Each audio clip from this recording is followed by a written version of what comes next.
Alright, hey y'all. I am so sorry that there hasn't been any more videos since the last one. The last one, I was in a rainstorm in Portage de Sioux, Missouri. I was in a marina, and I think I posted a video that next morning when I was cooking bacon and toast and all of that. That's the last one that you've seen.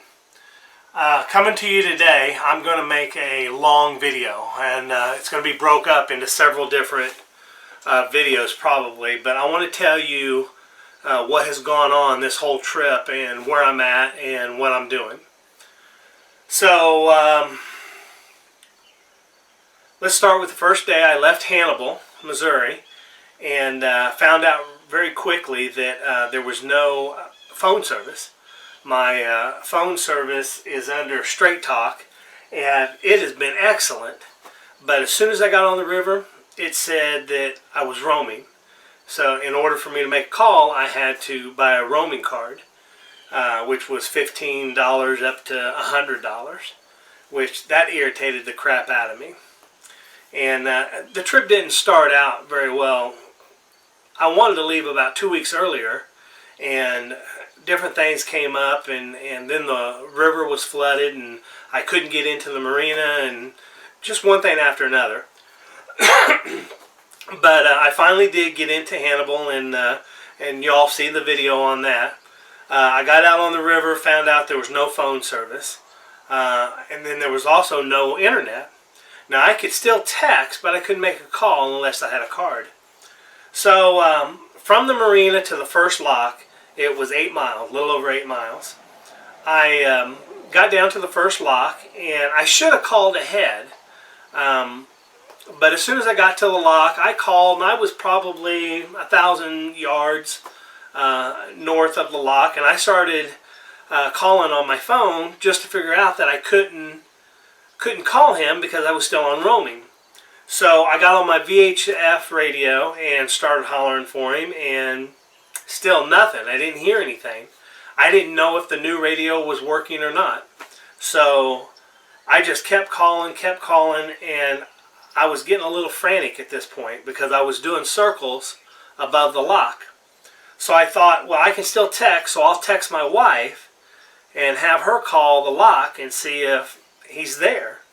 And just about that time, when I was making circles, I seen a big sign on the wall. It said pull handle or rope. So I was getting ready to go up and pull the rope, and apparently that sounded a horn or something. And but as I was reaching for it, he called me on the radio. The lockmaster did, and apologized to me. He said he was outside helping somebody with a boat.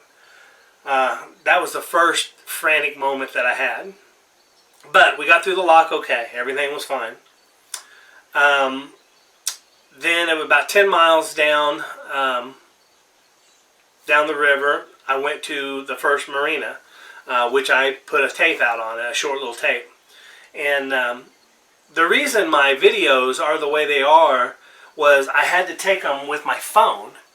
And then when I got someplace that I had internet, then I could download them onto YouTube. There's no editing to them or anything like that, so that's how I was getting videos on it. I did bring my camera here and my tripod and all that, and I also had a laptop, but I couldn't transfer the videos from the camera to the laptop because I forgot the cable. It was at the house. And then, on top of it all, I figured out I forgot my coffee cup, which that just put another damper on the whole damn trip. But anyhow, we made do. So I am going down to the marina. I get there, I get ice, go to the restroom, things like that, and then come out and go down the river just a little bit more to the second lock. I get to the second lock, and I call way enough ahead. I call at the marina to make sure he's there, and that I'm going to be there in about an hour. And it was another 10 miles down the river. So I called them and told him I was coming. I took off, went down. And I'm trying my best to stay in the middle of the river. I'm not really sure where I should be. I'm looking at my depth gauge. I see buoys, the red ones and the green ones, but just not really sure where I should be. If I should be closer to the red or closer to the green or just stay in the middle of them. Not really sure. I guess that's something I probably should have read up on. But anyhow, I get to the second lock. I call him on the radio. He gets me right in, raises me up about 12 feet, and then he lets me out. And he tells me on the radio, he said, there's a barge coming up. Pretty big one. I said, thank you, I appreciate it. River's pretty wide at this point. And so I'm going down, and I see the barge coming up. And I holler at him on the radio, and I ask him if this is where I need to be, in the river. And I also asked him if I could get over close to the bank as far as I could, because I've heard the horror stories about the wake on the boat, and or that the boat makes, the barges make. And you could tell that he had done this before. He just said hammer on it. And so I got over as far as I could on the bank, and just waiting for his waves to come to me. And they did, and the boat was rocking back and forth. And a couple of times the front of the boat came down so hard that it splashed water up on top of the bow, on top of my front deck, came up underneath the wall, and came in on the carpet. Which I knew that was going to happen. So I really didn't know if I should go slow over these waves or just gun it. I didn't have enough power to get up on top of them, but I just really didn't know what to do. So I just rode the waves and got a little water on the carpet, no big deal.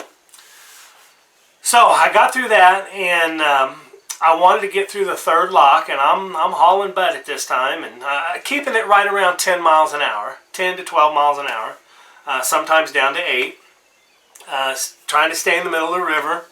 And I'm a little ways past the second lock, and in the middle of the river, and all of a sudden I'm doing about 8 to 10 miles per hour.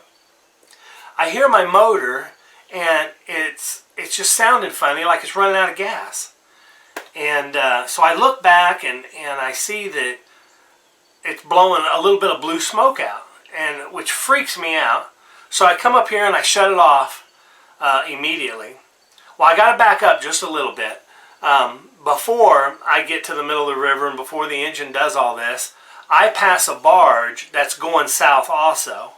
And I holler at him on the radio, and he tells me to pass on his port side, which I do.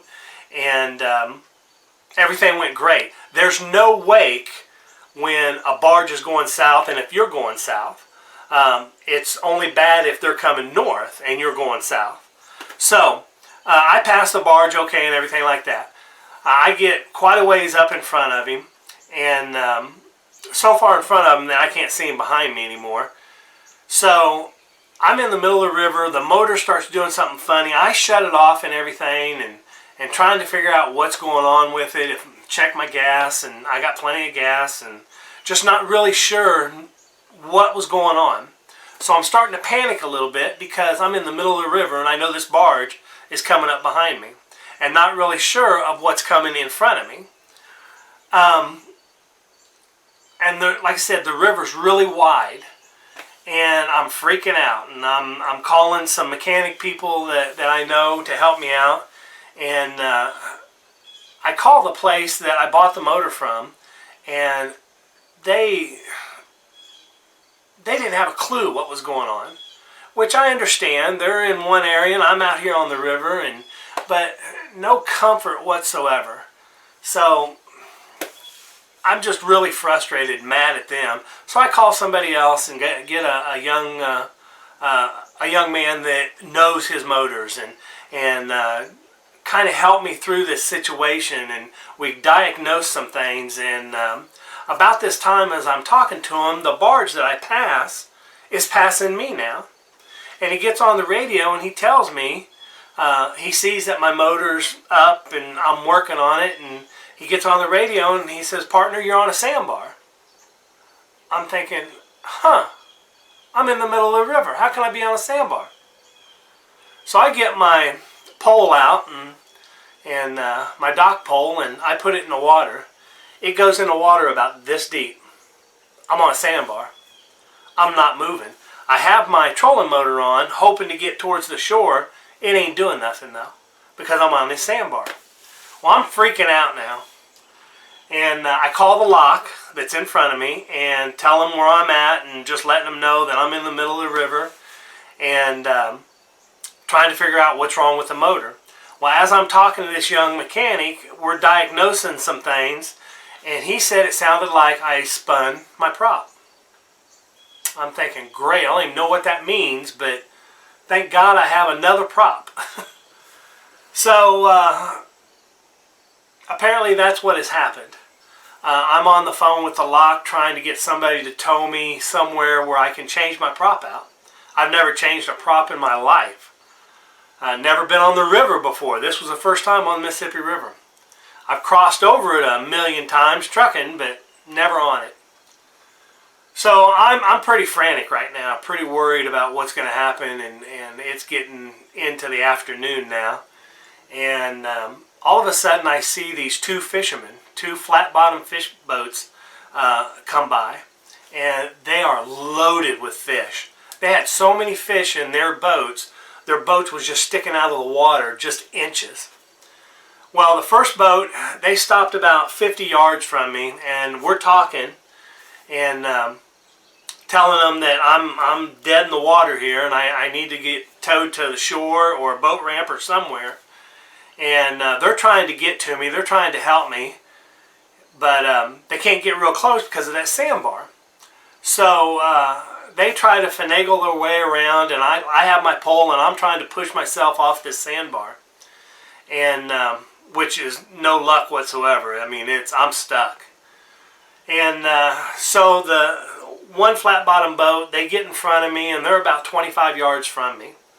And all of a sudden, this young skinny kid jumps out of the boat and stands up right in the middle of the Mississippi River. I'm shocked. And but he had one hand on the boat. He wouldn't let go of that boat, which I don't blame him at all. But I always thought the river was a lot deeper. The average depth for the Mississippi River was between 17 feet and 20 feet. That was it. There was one time I seen 30 feet. But other than that, I've never seen anything over 20, 25 feet. So he's standing up in the middle of the river. He says, "Do you have a rope you could throw me?" I said, "Yes." So I took the longest rope I had, 75 feet long. I throw it out there, and I throw it at an angle because he's sitting over here. He said, "Throw it at an angle, it'll drift down." He's 5 feet from the rope. Can't touch it, but he's not going to let go of his boat, and I don't blame him. He says, "Do you have another rope?" I said, "Yes." So I'm tying another rope to it. I throw it out there. He still can't reach it. I'm getting frantic. It's getting later in the afternoon. The towboat's rushing by. As we're doing this, and I'm trying to get this young man a rope, a speedboat comes by, and he's flying, probably a jet boat. And his wake comes over, and he hits the boat, and it jars it enough that it makes the back end swing towards the current. So when it did that, I was able to push off, and I actually got it off the sandbar. But I was still dead in the water. I couldn't do anything. So I pushed myself out far enough into the deeper water where the flat bottom boat could get to me a little closer. I threw the rope out to him. He grabbed it. We tied off. He towed me about a quarter mile down the river on the Illinois side. Apparently I wasn't in the channel when I should have been. Wasn't paying attention to my depth gauge, but that's how I came up on the sandbar. And of course you couldn't see it. The water's just so muddy. So I get over there on the Illinois side. He pushes me up on the shore where I can get to the motor. I'm working on the motor. Luckily I had a prop that I bought from Smithville Marine.